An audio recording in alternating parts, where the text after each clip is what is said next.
Okay, now this question was about partnership dissolution.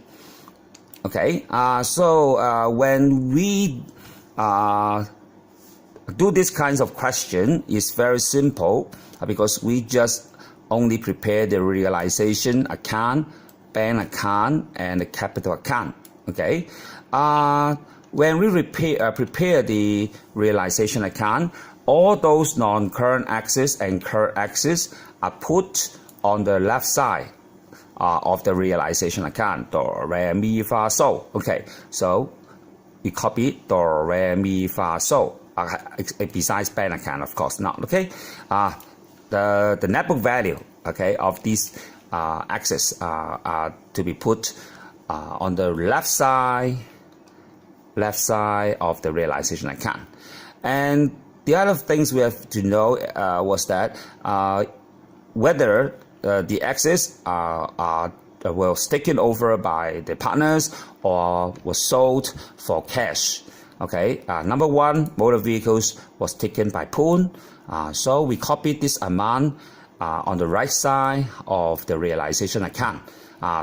And you see that we reduce the Poon's capital account by debiting his account, okay?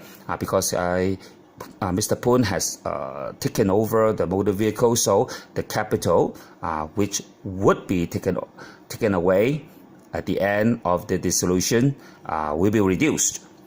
Okay, and the second part was that all other non-current assets and inventories were sold to a company called Tiger Company, and this amount was paid into the partner's bank account on the same day. That means all those assets were sold for cash, which was to be put in a bank account. This Tiger Company is of no use to you. Okay, so we just right here, bank, because all those assets were treated in a lump sum. So we use the word sale of assets. Put the figure here is okay. And coming back, the realization expense pay amounted to somebody, okay? The expenses may be related to accounting fees or lawyers' fee, legal charges, and salesman charges or commissions, okay? So this figure was to be put here, debit side of the realization account.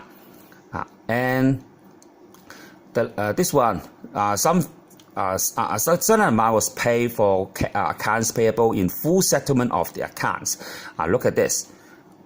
We'll see this accounts in blue. Say, for example, $5,000. Let me see, no thousands here, okay? $5,000.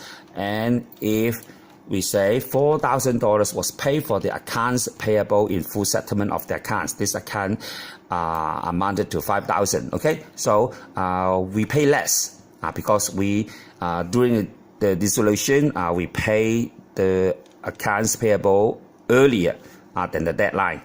Okay, so the partnership enjoy the discount received here. The amount was $5,000 minus $4,000, so the difference was $1,000. We do not write accounts received here.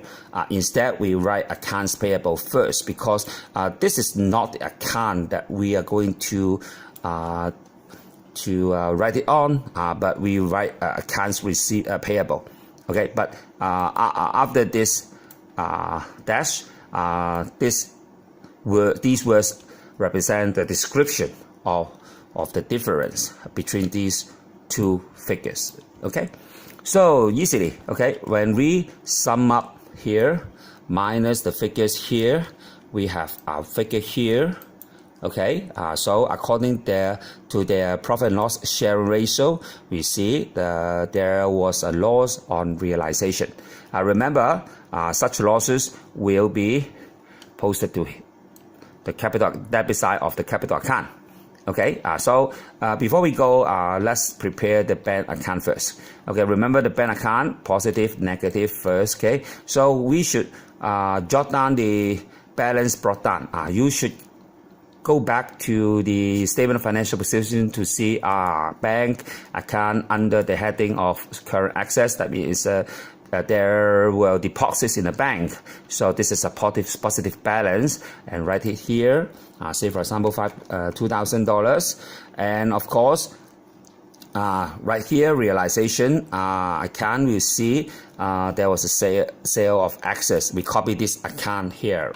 Say for example, 9,000. We copy this 9,000 here. And accounts receivable, where is it? Where is it? Where is it? Accounts receivable.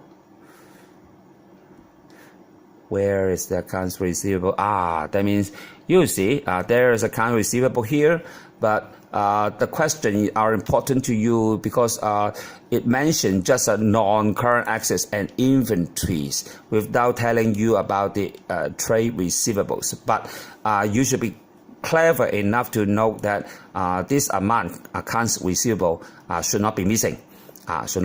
So we copy this figure. Say for example, 7,000. Okay, that means all the accounts receivable can be collected.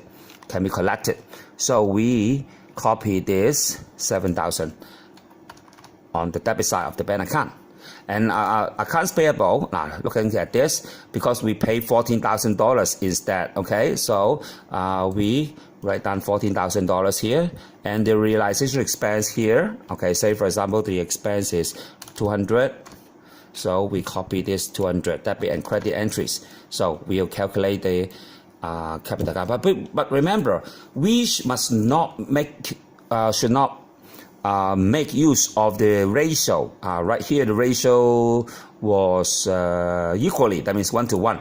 Remember, never use 1 to 1 right here, 1 to 1 to find the capital, because you should find this figure first, okay, and put this figure here. I repeat, find this figure first and put this figure here.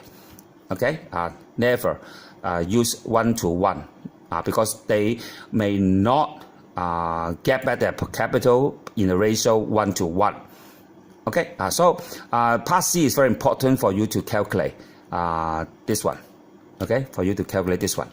Okay, so very easy. Capital, the formula is negative plus, so balance brought down here. Just copy and paste. And realization, remember loss on realization, and some partners have taken over some non-current assets or assets. Okay, we just copy the figure here. Okay, Mr. Cock here, you see, well, not Mr. Cock, Mr. Poon. Okay, taken over. Say for example 400. So we put 400. Mr. Poon here. Okay, 400. Okay, so when we use right side minus left side, we'll have the band. Now remember, never write balance carried on, because it is the question of dissolution. There must not be any balance carried on to the next year. Okay, they will pay by check at the end of the dissolution. Okay, just copy these two figures to right here. If you can come up with the sum of on the debit side of the bank equal to the credit side of the bank, that means you may score full marks for this question. Okay.